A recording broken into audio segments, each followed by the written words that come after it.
opposite in NBA history. They went on to lose by 51. Worst loss in franchise history.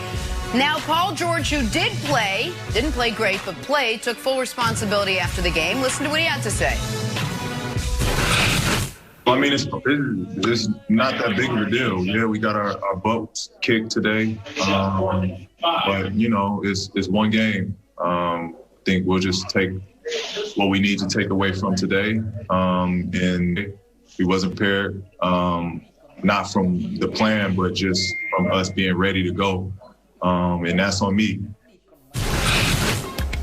I guess there are multiple kinds of being ready. The actual plan, and then the other kind of being ready, which Paul George said he wasn't ready for. Nick, you agree with PG that this loss was not that big of a deal?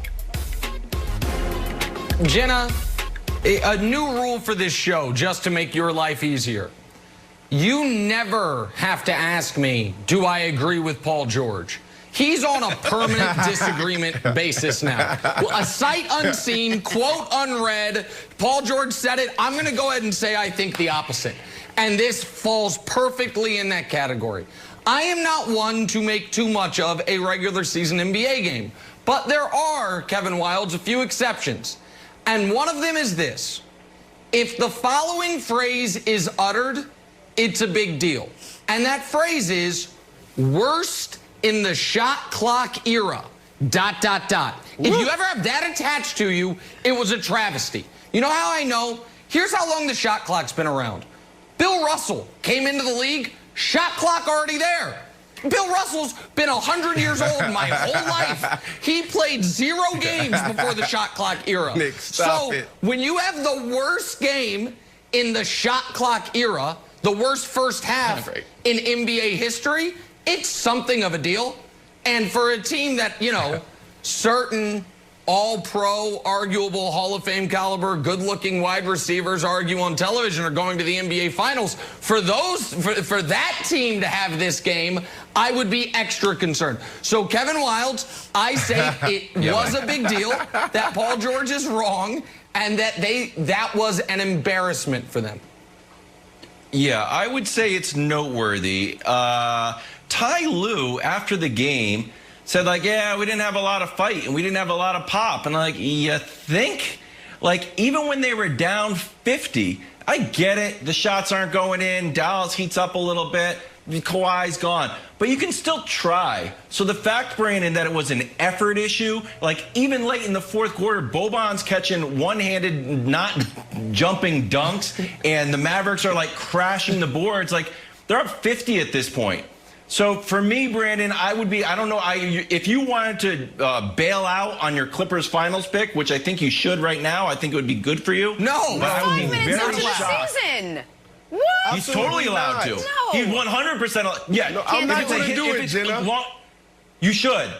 Thank you, Brandon. Brandon, Listen, it's a big deal because of what Nick said, and I would have chose my words differently if I was Paul George, but it's not indicative to what's to come for the rest of the season. You got to think about it. A lot of emotions running high at the beginning of the year. They're coming off of a terrible performance and an implosion in the bubble. And then you go out and on opening night, you beat the Lakers. You crush the Lakers. And then you play on Christmas Day against the Denver Nuggets and you beat them. Paul George said it. He said, we didn't come to play. I was celebrating too much. The game just caught up to me too fast. That's what he said. This is a team that didn't come to play. One team in the first half made 9 3-pointers. The other team missed 18. That's all this is. Now, Paul George, I agree with Nick, should have chose his words differently. And when you do something that's never been done in history before, it's a big deal. But you don't have Kawhi Leonard. You don't have Marcus Morris.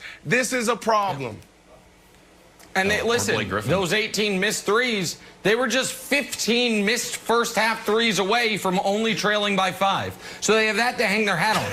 And in the Clippers' defense, and I know people say that I'm mean to the Clippers. In their defense, when Paul George says we just weren't ready, it is an odd thing in this year's NBA schedule that Adam Silver has added pop games. Like you had pop quizzes back in school. It's like, hey, nope, not a day off. You got to play the Mavs. Yeah. Show up at the arena 4 o'clock. It's like, damn, I was opening more Christmas presents. Like, nope, you got a game today. So I thought it was kind of dirty pool for the NBA to have the Clippers have to play the first pop game of the year. And the Mavs obviously knew about it, having played on Christmas. So I don't know. We'll see. I don't think they'll be down by 50 again the next time they play. I don't think so, Jim. All right, we shall see. Back to the NFL now, where Tom Brady lit it up on Saturday, prompting us to wonder, are these Bucs contenders or...